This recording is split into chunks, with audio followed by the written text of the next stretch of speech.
Nul ne sait exactement quand le roi Théo prit le trône, mais les légendes murmurent que son règne fut marqué par la grandeur et l'ombre d'un terrible secret.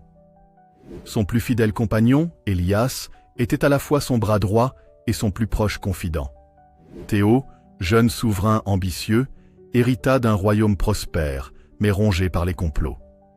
Une nuit, alors qu'il dormait, un assassin s'introduisit dans sa chambre. C'est Élias, veillant dans l'ombre, qui arrêta la lame d'un geste prompt, révélant ainsi la première d'une longue série de trahisons. Dès lors, le roi et son fidèle chevalier ne se quittèrent plus. Mais un jour, une prophétie émergea des ruines d'un ancien temple. Quand le roi et l'ombre marcheront ensemble, la couronne tombera sous le poids du sang. Ces mots s'ancrèrent dans l'esprit du peuple, semant la peur. On chuchotait que Théo et Élias cachaient un secret trop lourd, un crime oublié.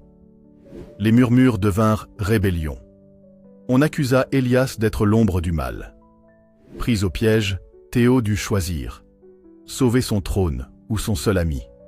Lors du procès, Élias s'accusa lui-même et fut conduit au cachot. Mais la nuit de son exécution, Théo disparut. Certains disent qu'il partit chercher la vérité, d'autres prétendent qu'il rejoignit son ami dans l'ombre, pour toujours. Et depuis, chaque nuit sans lune, on entendrait deux ombres chuchoter près du vieux château en ruine.